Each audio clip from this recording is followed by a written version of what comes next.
Hey everyone, we're live. How is everyone doing? Hello. Welcome to Design Cuts Live. I am so excited to see everyone here. We've got hundreds of you joining us right now, and this should be a really, really fun session. Jacob, first of all, welcome. I will, of course, give you a proper intro in a second. Excellent. Happy to be here. Look at all these lovely people in the comments. Guys, let us know where you're tuning in from. I saw a bunch of different countries when we're getting set up, but it looks like there's people all over the world. We are thrilled to bring you Design Cuts Live. This is celebrating our 6th birthday event here at Design Cuts. And this is something we thought about months ago, mainly for selfish reasons, because we love design conferences, but there aren't that many in England. Most of them are happening over in the States and so on.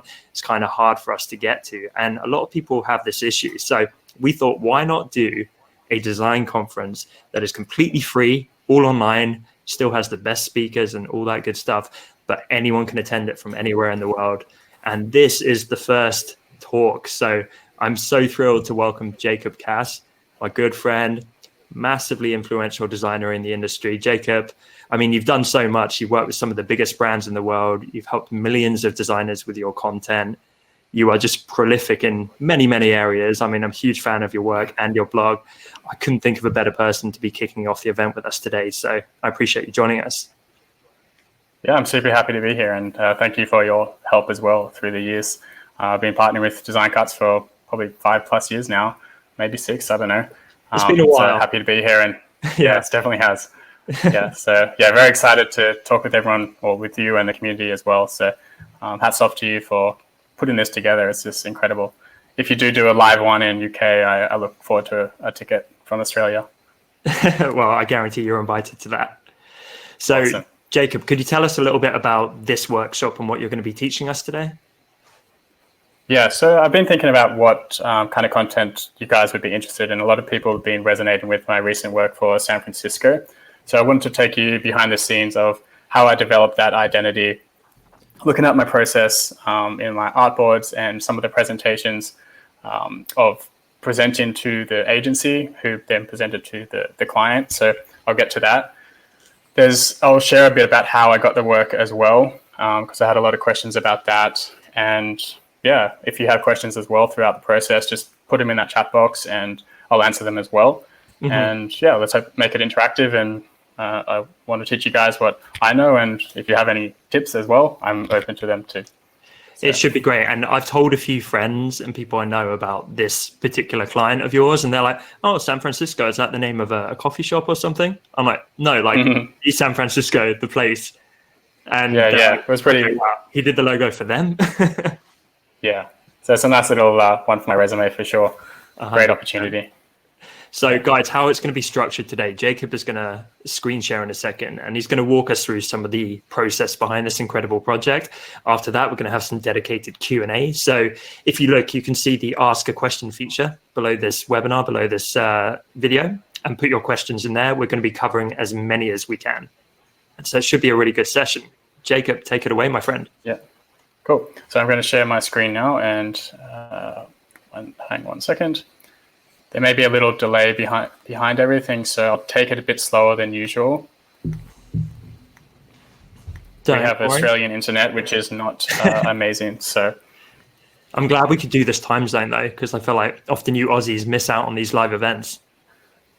Yeah, for sure. Definitely. It's okay for the UK. So you will see my artboard very soon. So I'm seeing it right now. Work. Lovely. So that's a lot here. And this is generally how I work, pretty frantic and all over the place. I have a lot of iterations in terms of finding out the right fonts, colors, and overall look and feel. So before I jump into exploring this, I guess I should show, maybe I won't show the final thing if you haven't seen it, but in terms of getting a project such as San Francisco, how do you do that? And I want to be clear and say I'm not working directly with San Francisco. It's actually San Francisco Travel Association. And there was an agency called Miles Partnership, who is an agency that specializes in travel or tourism destinations. And they were working with San Francisco Travel Association for 9+ months, or maybe longer, doing research and development for the brand and how to best resonate with audiences across the world and across the US.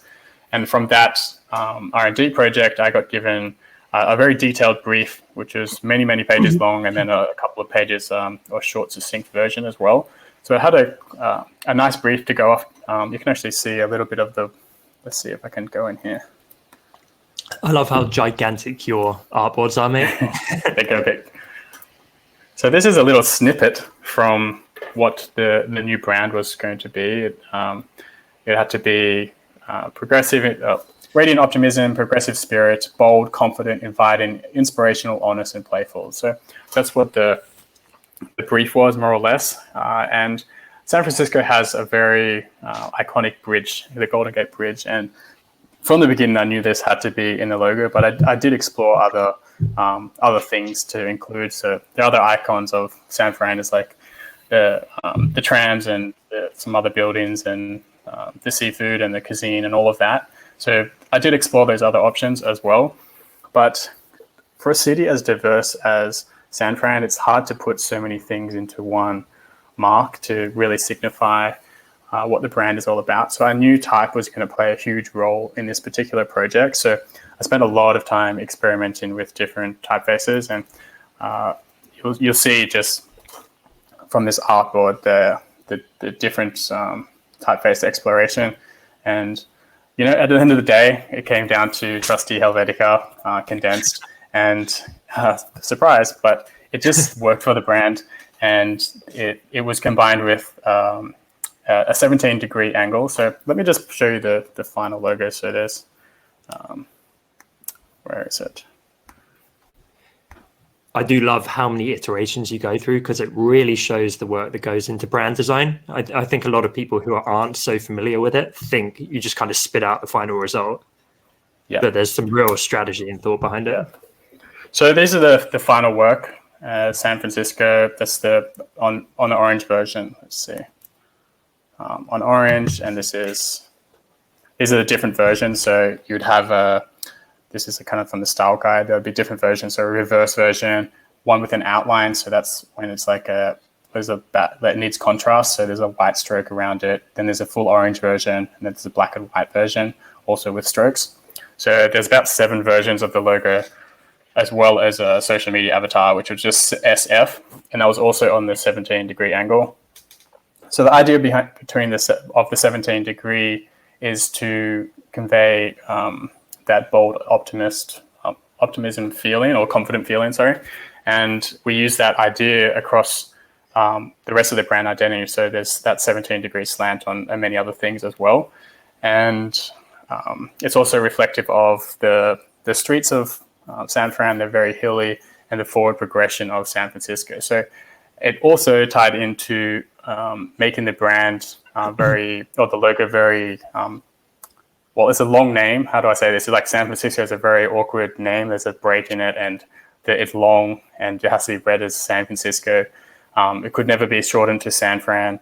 That was very clear in the brief. So probably if you had it on one line, it would read quite oddly as well. That's a lot of letters to... Yes, and it makes it very long. So that's what their problem was before, was the type was very long when written out, so it had to kind of be split. Mm-hmm. And this was just a nice solution. So this was the final mark. This was the social media avatar or profile image. That's the outline version. I mean, I love the logo. It does feel it's been modernized, but it still has those good foundations behind it, where it's just a really solid brand. Yeah, absolutely. And the 17-degree thing system you'll see here, so they have like different sub-brands and that they use. So it just makes the whole brand cohesive. And I'll get to exploring these ideas further and how I came up with that particular idea. So this is just improper use and more things from the style guide. Yeah. Logos on the background, so just different uses and where you can't use it. So that's the final work. Before we jump into some of the workflow, I do hope everyone's got notepads at the ready, by the way. I do myself, my trusty Post-its, because I know I'm going to get a load of value from this. And Jacob, as I say, we're going to do Q&A after you've walked us through this, but I've just got one question before we jump in. Yeah. Is there a specific terminology? Because in my mind, you've got the kind of overt brand imagery where it's clearly the bridge and that's the most noticeable thing and iconic thing in connection with San Fran. But then you've got things like the angle, like the representation of the optimism and the streets, and that's kind of the subtle stuff where it might almost be subconsciously affirming what the city is all about. Even if people can't directly point it out, it just feels right. Exactly. Do you often kind of split brands in that way, where it's like the overt and the less overt? Well, I think a lot of that is logo design in general. It's really distilling a place or product or service into something that really speaks the essence of the brand. And that's what I love about logo design, is that that's the challenge, is really bringing that brand's personality down into one single mark and trying to communicate a lot of things. So yeah, that's what I love. And when I'm doing my research, I'll often look at different sites, so Pinterest and Behance and Dribble and Logo Lounge, and they're just some of the ones online that I use in a couple of books every now and then, but less so much, because I find online you can use keywords, and like even stock sites are great these days. It's quality content, so you can get ideas from stock. For example, I may just go to this concept. So these are just ones I found from Shutterstock, and it kind of just, like, I thought that was a really cool layout of San Fran, just like split up like that. Well, it wasn't right for the brand, but you can just explore based on other ideas out there. And like, there's literally thousands of different versions of the word San Francisco and imagery of San Francisco. So I kind of get these like mood boards of what San Francisco is all about, and different bridge examples and so forth. And it just lets you understand the brand and really hone in on what's right. So, and then are there any rules for a mood board, or it's literally just go exploring, have fun with it, and compile as much as you can? I don't think there's any rules. Like, just be messy, be creative, and explore. There's like, no one's looking at these except if you're on a DC webcam or live. Yeah. So yeah, that's my process. May not work for other people. I do sketches as well, but for me, I'm not a great drawer, so I use my skills within typography and like just creative thinking to come up with ideas. And like, I have really rough sketches, and I don't really need to perfect them with my process. I just move more into the computer. Like, I have rough sketches and then move into the computer. So I just find that works for me personally. And yeah, you work on your strengths and use them to your advantage. And like, I'm very envious of many talented drawers and illustrators out there that have like amazing skills. I'm like, damn it, I wish I had that I could really elevate my logo designs. But like, there's still, I guess, a different style you could use for whatever project. You just make it your own. Yeah, and I love that tip for everyone tuned in live. Try and lean into your natural strengths, because whilst Jacob might be envious of people with more advanced drawing skills, if you had those, then your logos might not be so beautifully simple, which is what I personally love about them.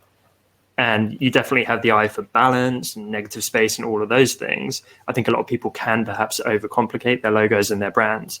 Whenever I see yours, I'm just like, God, it looks so good. It's kind of so beautifully simple. But I know if I tried to replicate it myself, it wouldn't look as balanced. It might look a little bit off.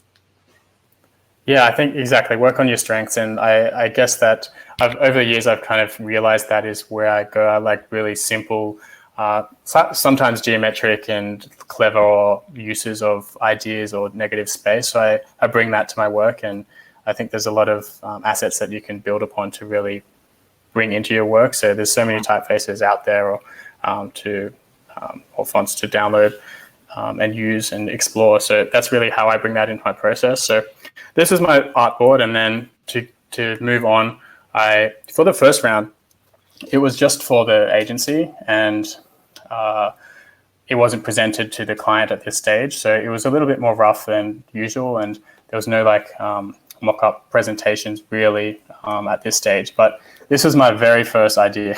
It looks very familiar, right? And yeah.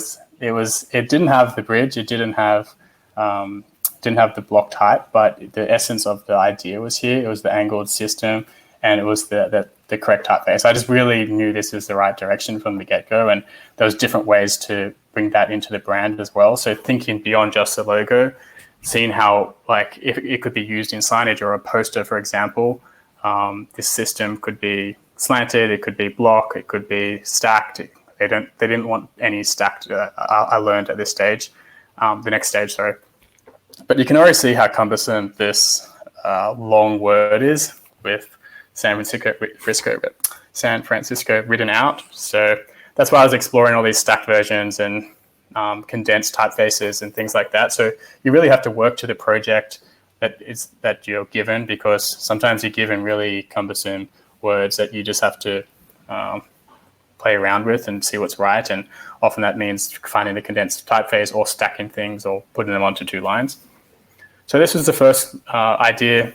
The second idea was kind of using a window to San Francisco. So I was thinking that this would be kind of like the National Geographic yellow border, but kind of with San Fran. So it was an abstract idea of the bridge. And throughout the rest of the brand identity, it would be used as like a window to different locations. So we could change out this, the bridge to other more abstract icons such as trams or whatever it may be. So I haven't built out the idea, but I talk this through to the client. So just thinking about the brand as a whole versus just the logo is important.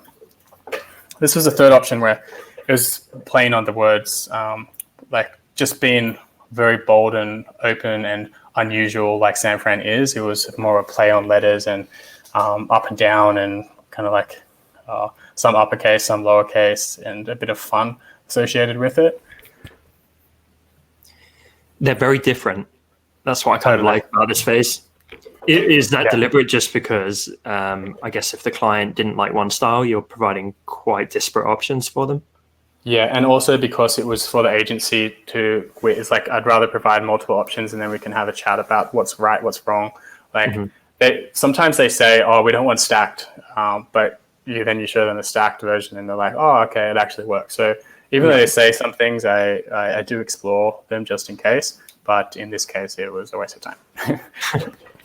So this version, this was using kind of the S as a symbol to tie into the tagline I created, that always being open and being approachable. And the idea was using this S symbol to be kind of a window to San Francisco. Obviously, S stands for San Francisco. It's very bold and has a lot of energy, especially with the oranges, the bright, vivid oranges.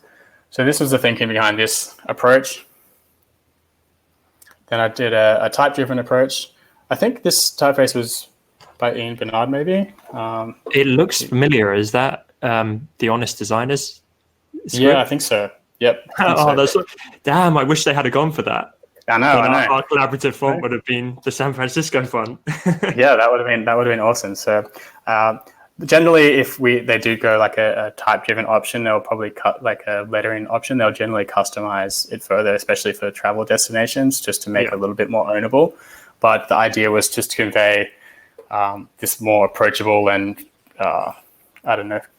free feel with the type-driven approach, which is kind of cliche with tourism destinations, and it's always like that brush script, and it's not as.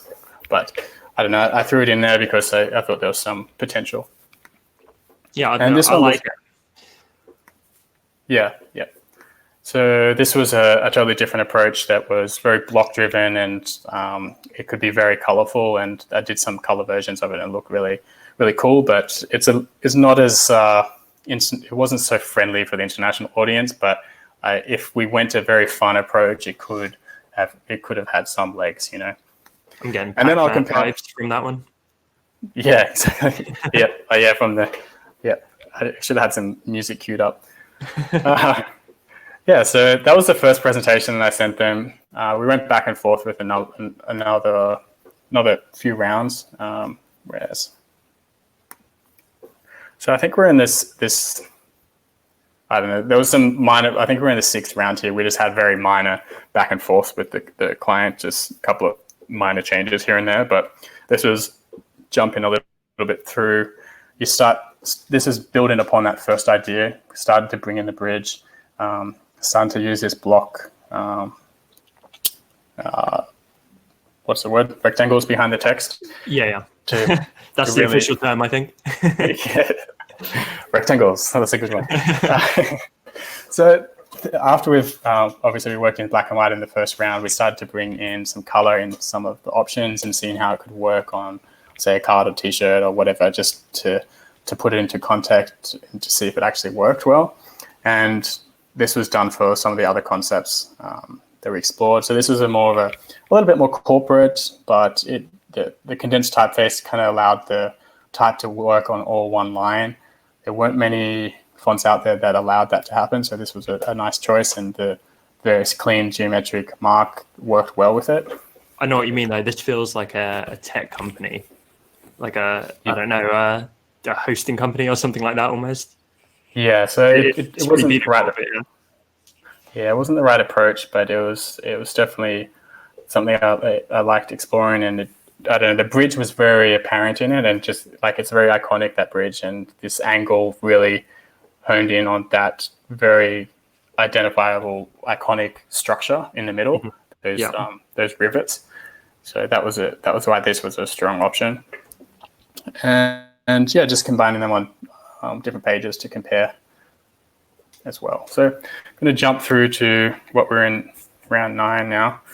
So Jacob, creating a brand. Just for a second. So with these rounds, there's obviously been 9 rounds at this point, and I know a lot of designers are maybe watching and thinking, oh wow, I only offer like one set of revisions. Or how did it work with this project and others? Like, is it just small tweaks, or how does the process look?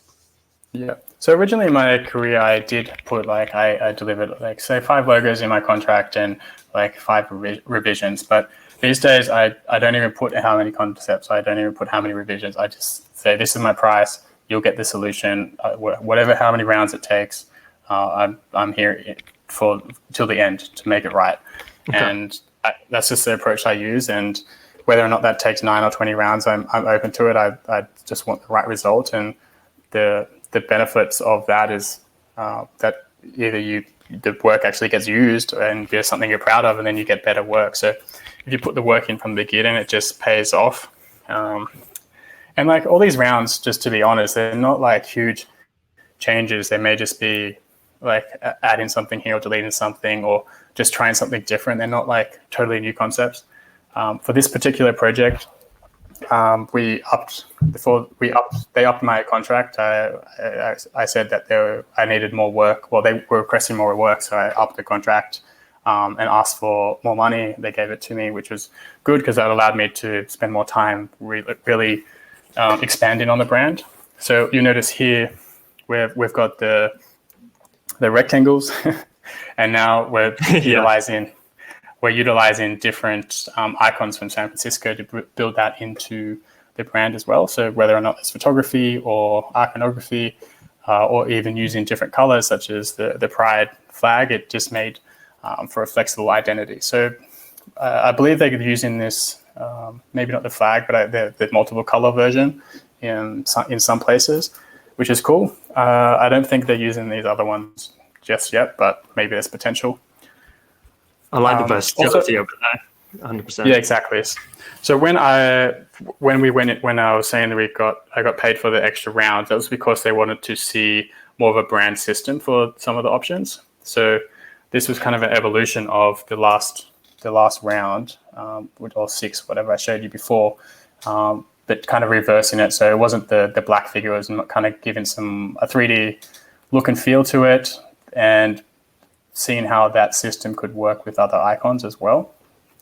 So these aren't really totally refined concepts, but it gets the idea across. Mm-hmm. I like it's quite a collaborative approach with you and the client, actually. You're just getting closer and closer together. Yeah, exactly. And just because it's such a big place, you want to explore different routes and to see what is right, whether or not. So I didn't talk about this earlier, but San Francisco Travel Association is the body that's the association, and then for the consumer facing, it's just San Francisco. So San Francisco Travel Association kind of organizes everything. So that's why there's two versions of the logo. Anyway, so bringing in color, I work in black and white and color because it does have to work in black and white in a lot of places in San Fran because it's going to be shown in so many different places. So it had to be work in black and white and color. Whether or not how that worked on business cards as well. And this is kind of showing the reverse or the outside.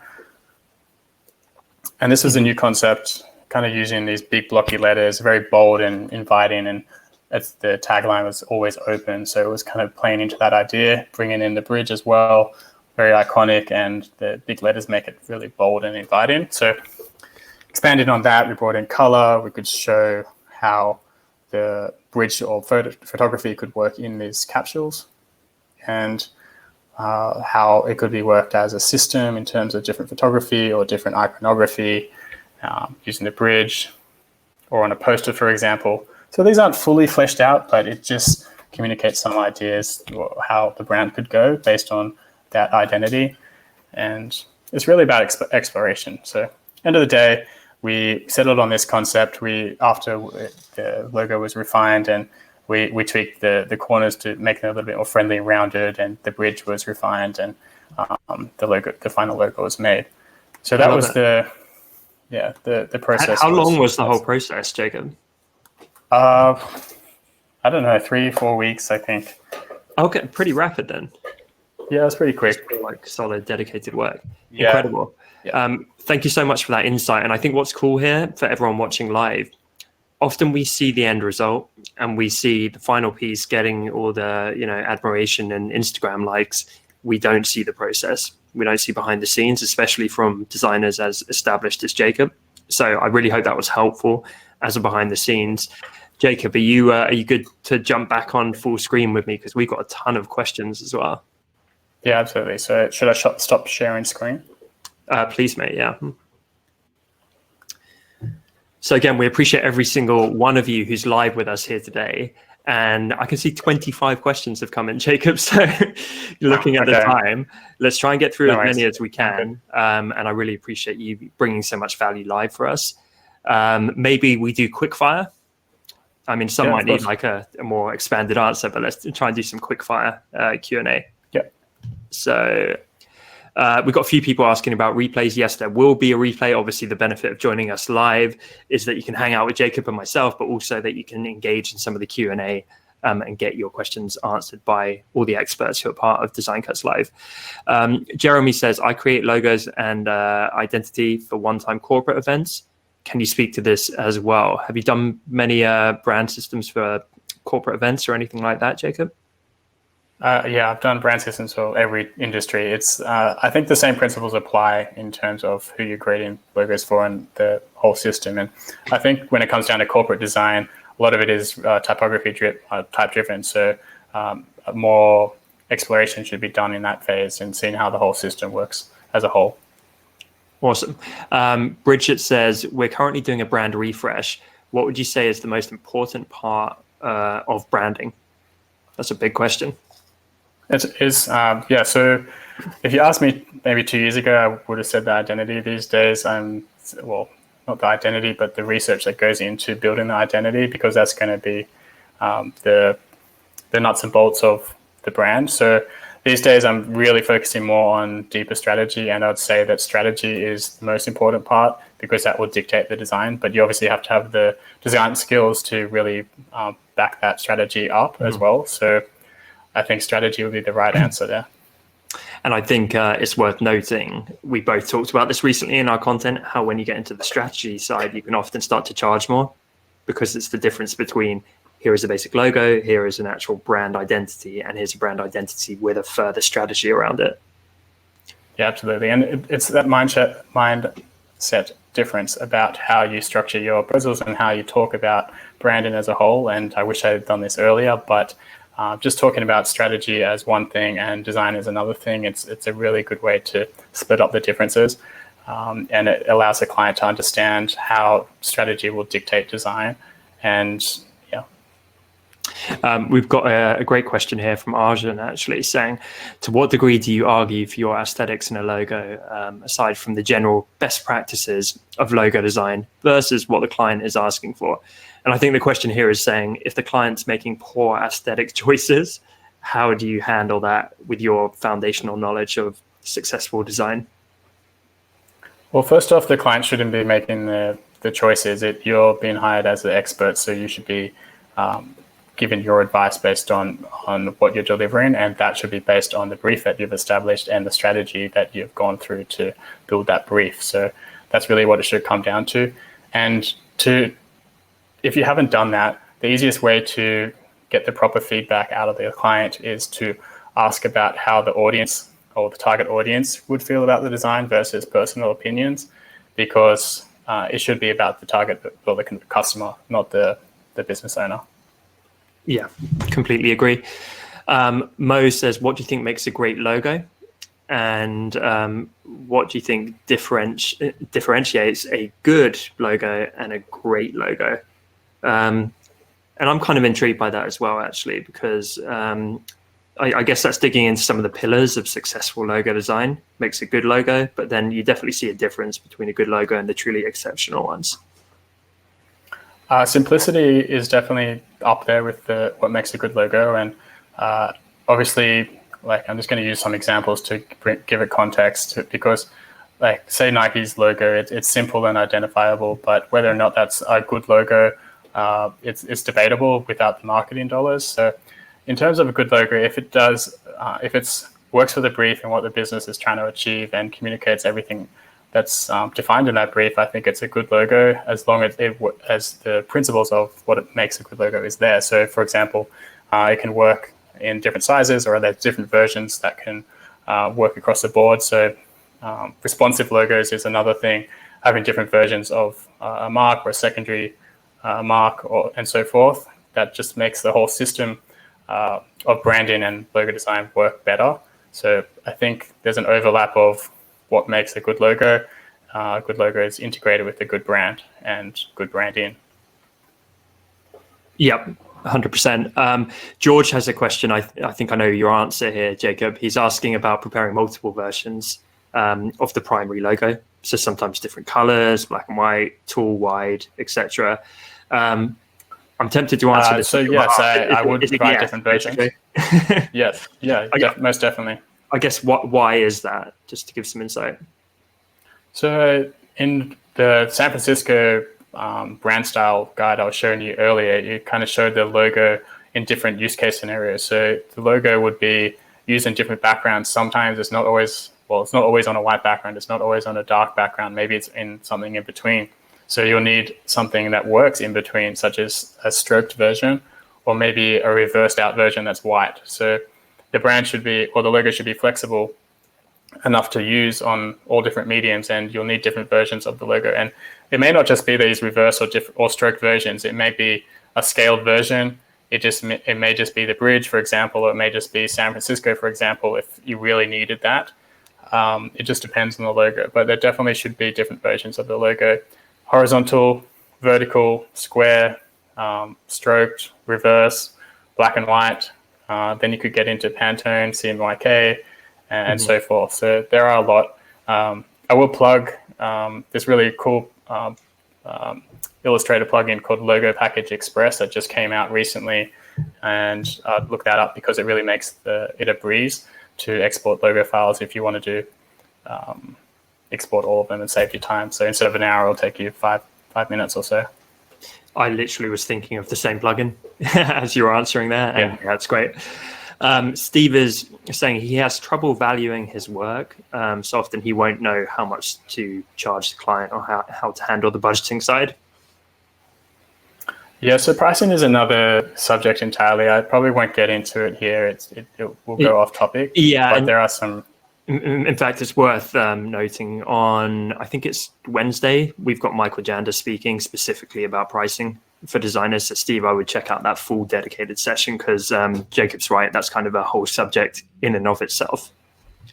Yeah, absolutely. Tio says, can you show us the first logo you ever designed that went live? And maybe the oldest ones you remember that you're quite happy with.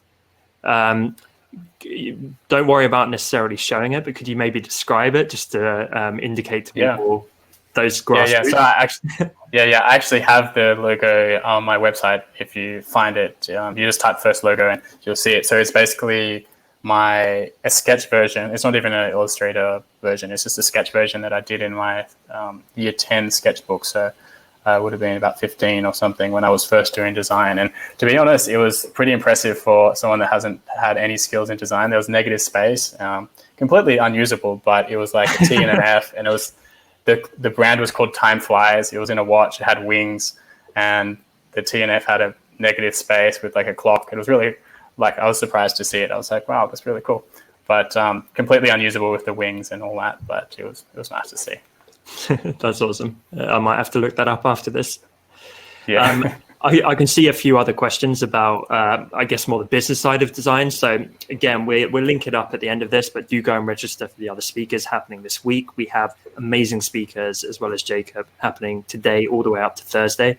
And so we're covering things like pricing, clients, niching, focusing, making more money as a designer. So all of that kind of stuff we're having dedicated sessions for. So enjoy that. Gargi offers grid system in logo. Is it essential, or can you do without it? I don't use a grid system for for 90% of the process because it's a waste of time.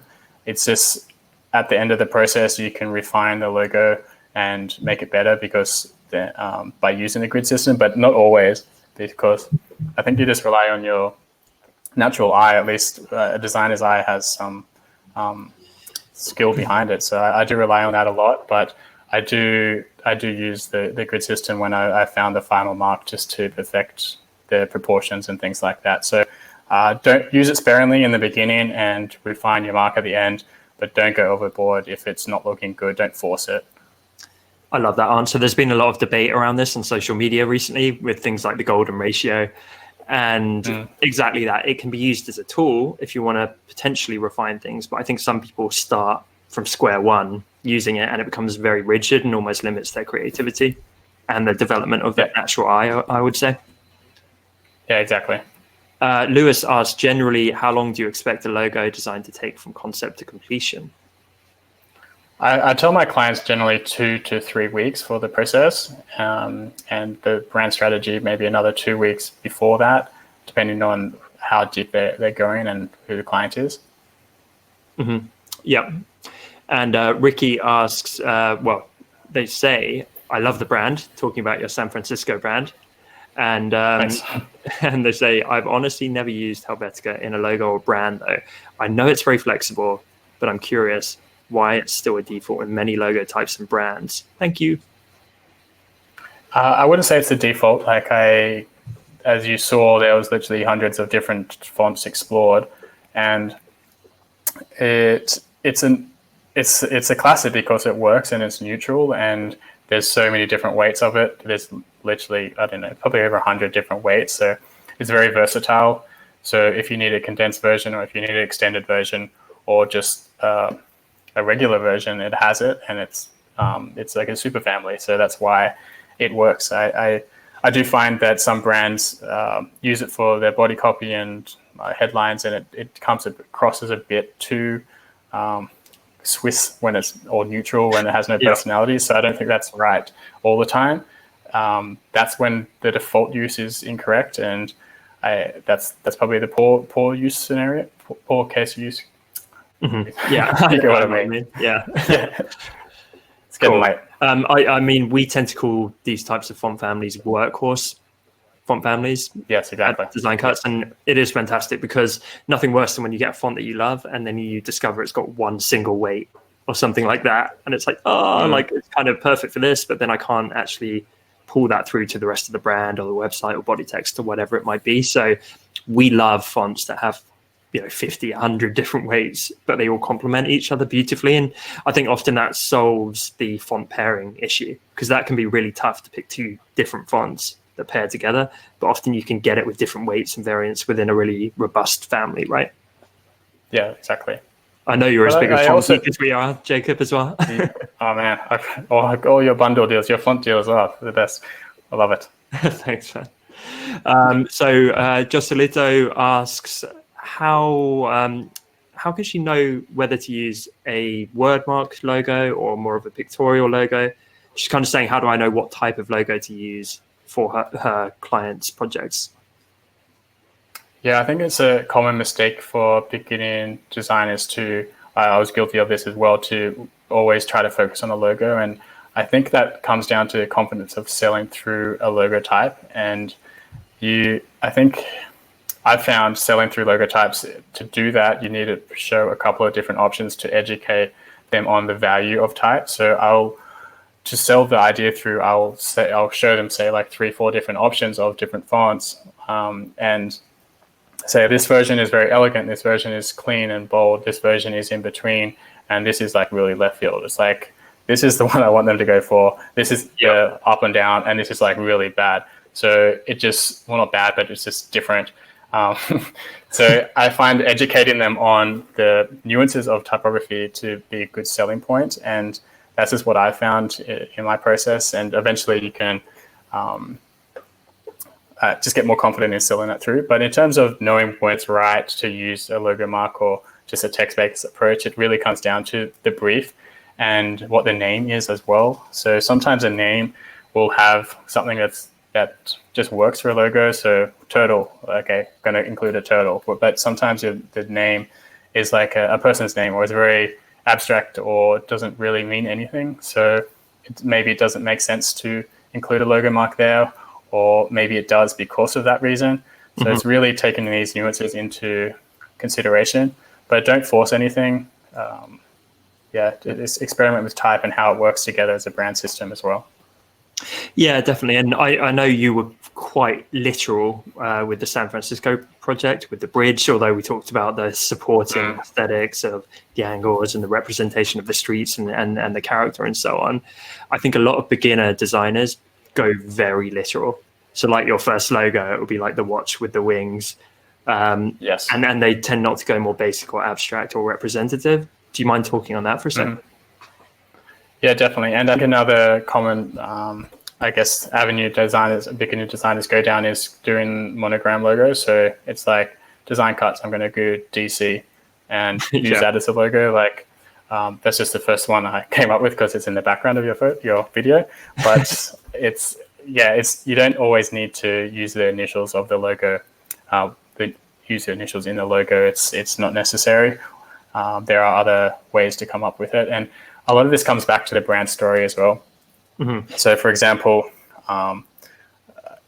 if you could tie in I'm just going to use this turtle example of this. If the company was called not turtle but something abstract, you could still use a turtle and the abstract name, and then tie in this turtle idea within the brand story to make it all make sense. So if there's nothing that you can use, make something up and tie it into the brand story to pull it all together. Yeah, love that. And also, I know the team are here moderating and chatting with you guys. When we get a chance, let's update that DC logo, because that was like a dagger to my heart, Jacob, because I think we're so guilty of that as well. But I think where it can work is maybe not as the full logo, but like with your San Francisco example, you had the SF as like a little avatar. And that shows like a variant of the logo where it can be effective just for those small sizes. But you're right. I think a lot of beginner designers make that the entire logo. And that's where it just becomes a little bit boring, maybe.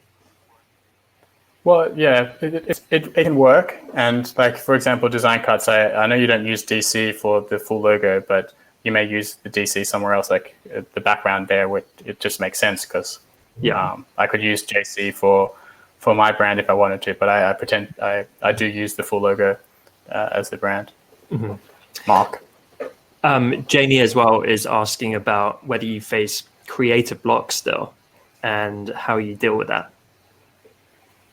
I haven't for a long time, and I think that's because I keep schedules throughout the day. I have an app that every 15, it's called Timeout if you're listening. It's just an app that every 15 minutes the screen tells me to stretch. So it'll actually put a whole barrier over my screen, and it won't let me work for 15 seconds. So I can stretch.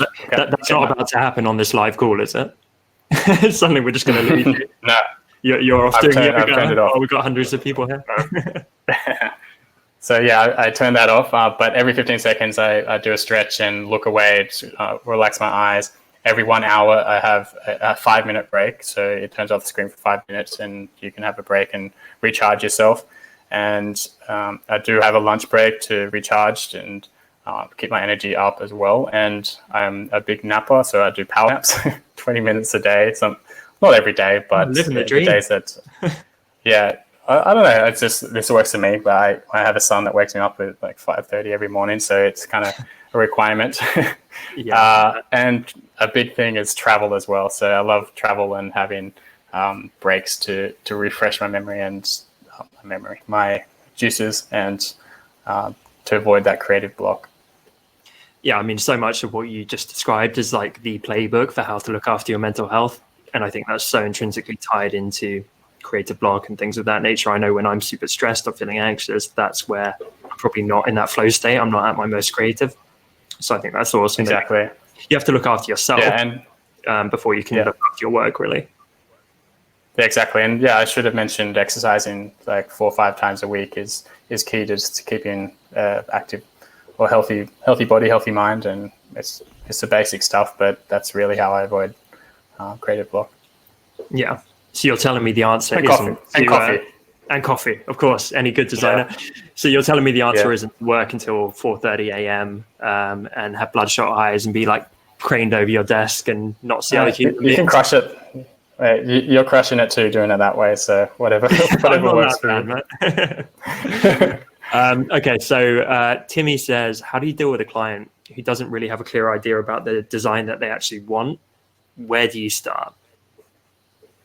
Well, it's not about what they want. It's your job as a designer to come up with the solutions, and that's what they're paying you for. So it's really finding out the information from them to dictate the brief and to forge a path or some paths to explore, and then you can have some talking points. So not every designer is going to nail it out of the park or hit it out of the park in the first round. So it's about exploring different options and showing different options and talking to the client about why this one is working, why this one has some potential, this one has some potential as well. And you can have some dialogue about what is right for the brand, and maybe you explore something new based on what they've seen. Mm-hmm. And yeah, it's really your job to do that. So guide the client in that process. Nice. Completely agree. Aurelia asks, do you ever get the feeling after many rounds that you don't know how to take it to the next step? And then she elaborates, meaning sometimes after too many rounds, when the client settled on a direction, they wait on you to add the whoosh effect or push the magic button just to get it to the finish line faster. I guess I'm asking you if you ever felt tired of the logo and kind of pray for the client to sleep on it and then just choose something you've already presented. I do think I have so much to learn as a designer, but I do get this feeling quite a bit. I'm wondering if this is something that only beginning designers get, or if we all get it. So what get it? What is? So just to clarify. I guess when you're midway through the revisions and you haven't got it to the finish line, and she's just struggling to get it to that final bit with the client, she's struggling to get their sign off, and just kind of praying the whole thing will be over because she at this point feels frustrated, like she's over the project. Yeah. So the biggest tip is showing the designs in context and showing mock-ups of your design from design cuts. Get your mock-ups from design cuts. I promise we're not paying Jacob here, by the way. Yeah, so that it really helps to show your work in context, because that will sell it through, and the more you show it, the more they will be convinced. So that would be a big tip.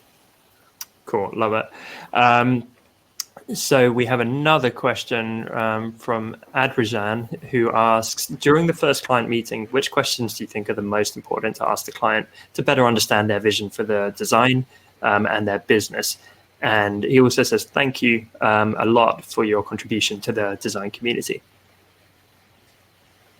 Well, thank you, and thanks for that feedback. In terms of the questions, I like having an open dialogue. I don't have like a set script that I ask them. I often listen to them first. I let them get everything out of the table to understand what they're trying to achieve, and then I'll ask why, because that will open another door, another conversation. So often they'll come to me saying they want a logo or branding, and everyone's idea of branding is different. So I'm saying, why do you want this? Because that way you'll figure out the goals of you'll figure out what they want to achieve, and then you can figure out their real goals. Their goals aren't they want a logo, they want an identity, and they want to get brand awareness, they want customers, they want better connection, they want awareness. They want their product to be sold. So it's not just a logo. And I think designers as a whole need to position themselves as experts and a guide to really help people build their business and not just provide a service or a design service. It's really about being a partner with the client and showing and communicating that you can do so much more for them rather than just design. And I think that's a mindset thing as well and communication thing when it's a mindset and communication thing to yourself and how you position your brand as well, because it is about you being the guide and a partner with them. And I think we all have to evolve and do that as designers, because there are so many new tools coming onto the marketplace and resources. And so like, for example, Canva or Fiverr or 99 Designs, there's all these new marketplaces that will really, I don't want to say devalue the design, but it'll make it more accessible for business owners across the world. And they're not going to fork out money to do promotional flyers or like one-off designs. And that's really where we really need to pivot and change our business and our thinking to position ourselves as a partner so we can provide more value than just a brochure or flyer or logo. So that was a long answer, but no, I think it deals with a really important wider issue though, and it's kind of indicative of what happened, I would say, with the video industry. You know, it used to be highly restrictive because no one had access to the equipment, and now everyone's smartphone is like a 4K camera, right? And that doesn't mean that videographers with all their tons of years of experience become obsolete, but it does change the game, and that suddenly there's a huge long tail of people that can start just doing it themselves. So the professional will always be better, but they need to actually articulate that value in the right way, because otherwise people are just going to take the cheap option. Articulate was the word I was looking for. Also a fantastic board game. I can see a bunch of questions about pricing, and I've mentioned this a couple of times, but if the Design Cuts team could link in the comments a direct link to Michael Jander's session. I think, as I say, that's happening on Wednesday. Correct me if I'm wrong. But if you guys click on that, it should open in a different tab and then register for that when Jacob's done. I think that would be hugely beneficial because there's a ton of pricing questions. Ryan, who was the host at Front Row that I spoke at last week, and he did an amazing job there, so shout out to Ryan, asks, how do you define success in 3 words? 3 words. I'm trying to I was going to say it's what you make of it. So it's a personal choice. That's probably 4 words, but success is doing what you love. It's happiness. It's I think someone asked this on Instagram recently, and I said it's a personal thing. It's what you make of it. It's what you define as success. And like I've considered myself successful, but then I think you reach a point where you want to be more successful. Like you reach one mountain, you go to the next. You want to see go up the next mountain. And I think as long as you're happy and doing what you love, like you're successful in some way or another. So yeah, that's more than 3 words, but I guess in a nutshell, you're saying it's about enjoying the journey more than the destination. Yeah, exactly. Because the destination is always moving. Yeah, exactly. And I think like Mike Jandor really spoke about this a lot, and he talks about enjoying the journey more, and he wished he did enjoy the journey more in his prior years. So I relate to that, and like there's ups and downs, obviously, and you'll be successful and you'll have your highs, and then eventually, like you'll have a low, and then you'll realize that hey, you can actually do way better, and you'll improve on yourself and so forth. So. Love it. We've got a few people asking about the San Francisco logo. Is that now live and active? And they're kind of asking, like, how is it working out for them? It is live and active. It launched in June or July. And yeah, it's on their website and they're rolling it out. Obviously, it's a big city, so it takes some time. But the guidelines are all there in place, and the style guide's updated, and the strategy was done before as well. So the things are rolling out, and actually, I didn't mention in the when I was going through the process, but the final logos I was working with there was there were other designers that were subcontracted by this agency to work on other logos. So all these logos went to the agency, then they got shortlisted, and the shortlisted logos got sent to the San Francisco, and then they chose some logos to send to user testing, which went to 20 different states and 3 different countries to get tested to see what best resonated. And thankfully definitely. So thankfully mine came out top, and that was really humbling to see, and I'm glad to see it. I'm actually going to San Fran in a couple of weeks, so I hope to see it there. Yeah, that's awesome. Do you get any VIP perks now when you go there? Oh, man. Or something? I wish. Free food. Maybe a flight would be handy. Business class flight would be great. Well, you don't ask, you don't get, right?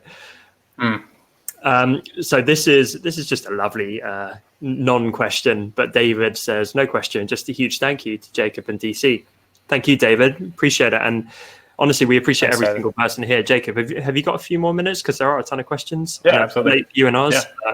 Yeah. We just ultimately, the whole point of this conference is we want to try and provide as much value as possible. We don't want anything to be fluffy. We want your questions answered in real time. We want it to be super actionable and really draw on the experience of experts like Jacob. So another great question is from Eli, who says, you mentioned strategy. How would you define that in the context of branding? What kind of thing does that include?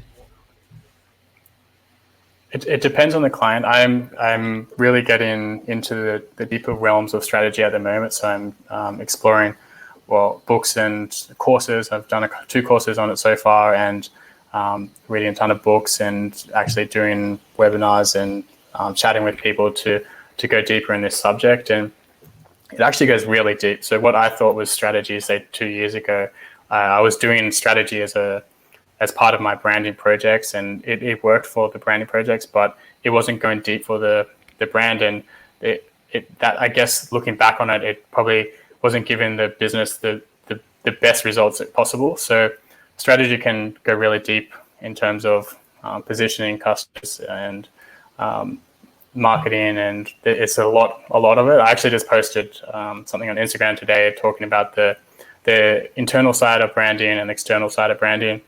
And the internal side is all the strategy and the thinking. It's kind of like the nuts and bolts of a car, and the identity is like the paint job, if you will. Yeah. So that's kind of like the metaphor of strategy versus design. Love it. By the way, apologies. I can see in the comments, we've got so many speakers. I totally mixed up Michael's date. It's actually later on today, I believe. So this is cool. A fantastic Monday kicking things off. And so great transition for all you people with pricing questions. Do tune in later, and the link should be in the chat. Yep. There's so many questions coming in, guys. I love it. Do you ever ask other designers for their feedback on your work before presenting it to the client? Leroy asks.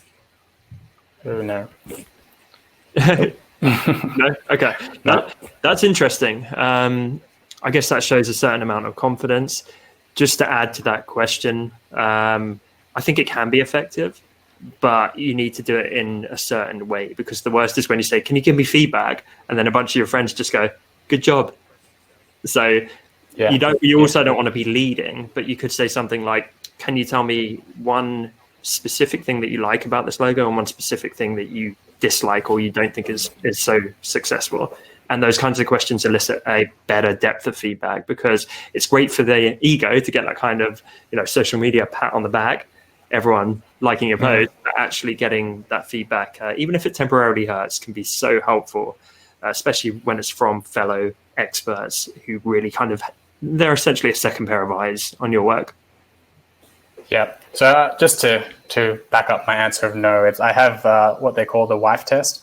So I show my wife the work, and I get her feedback on it. So if they can understand it, then I've done the job. And I don't have the access to designers to get feedback quickly. I don't really have a workspace. I work from home, and I'm not near like other agencies, and they really don't want to hear from me and be bugged about that. So I think if I was in an agency atmosphere or workspace atmosphere, I would get feedback, but it just doesn't work with my process in terms of timelines and all of that. But the wife test is pretty good.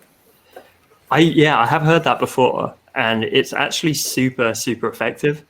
because it's so different from designer feedback or even client feedback. I used to have the brother test because my brother's definitely not a designer, and he'd stare at stuff, and it might be as simple as like, I don't get it. And then you've kind of failed, particularly if they're in the target demographic for that logo. And then I'd get really carried away and say, oh no, but what about like the negative space there? Or do you not see how balanced that bit is? And it's like, it doesn't matter if it doesn't make sense or they just don't overall like it. Maybe you've kind of got down in the weeds and you've got bogged down in the design nitty gritty, but you've missed the bigger picture. Exactly. Joe in the comments says, wife test, love it. Mine does exactly the same and it's very effective. And also, generally, your partner doesn't pull any punches, from my experience anyway. They give it to you straight.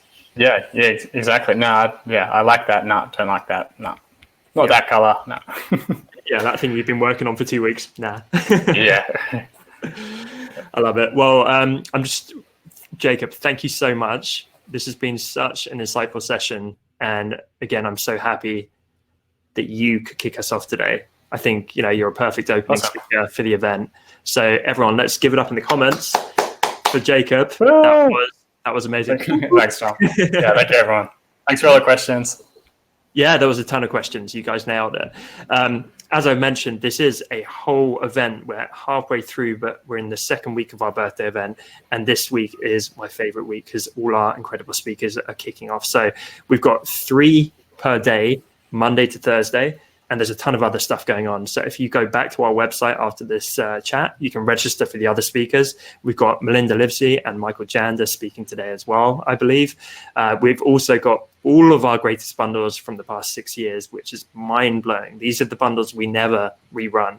And this is your one chance to get them again for up to 99% off. You get, like Jacob says, just a ton of awesome fonts, mock-ups, graphics, at the biggest discount available anywhere with the best licensing available anywhere. You also get a shed load of freebies, including our ever-expanding freebie bundle. I think there's like 20 free products in there now, all super popular at regular price. And there's a competition where you can win an iPad Pro. So be sure to check out all of that good stuff. This is really like a festival. So guys, get like your feathers in your hair and get some hippie gear on and just enjoy the week. But Jacob, thank you again. Where can the lovely people watching live find you online? Yes, so justcreative.com. You'll get all my links on there. I won't bore you with the rest of them. My username is the same, Just Creative, pretty much all the other channels. There's also a ton of freebies on there if you sign up to the mailing list too. So perfect. And you can see that in the chat. So for the few people out there who aren't familiar with Jacob, go check out his website. It is a veritable treasure trove of resources and knowledge. How long have you been running it, Jacob? Like 10 years? Maybe longer. 10 plus years, yeah. Yeah, it's been a while. I lose track. 2007, I think, yeah. Oh, man. Okay, so 12 years. Yeah, 12. Blogging veteran. But yeah, as I say, check it out, everyone. It's just an incredible resource. And Jacob, thank you again. Guys, you can tell I'm starting to wake up now, by the way. It's a little bit earlier for us here, so the coffee's kicking in. But yeah, I'm so excited. I'm going to see you guys in a few hours for the next session. But please, keep the feedback coming. Keep showing up for the sessions. We're going to pack in as much value as we possibly can. Thank you, everyone, for being part of this. Jacob, thanks again for jumping on with us. And we will see you guys in a few hours. Yep, no worries. Thank you so much. Thanks, John. Thanks, mate. I look forward to the other conversations too. Cheers, buddy. Me too. See you later, guys. See you in a few. Bye.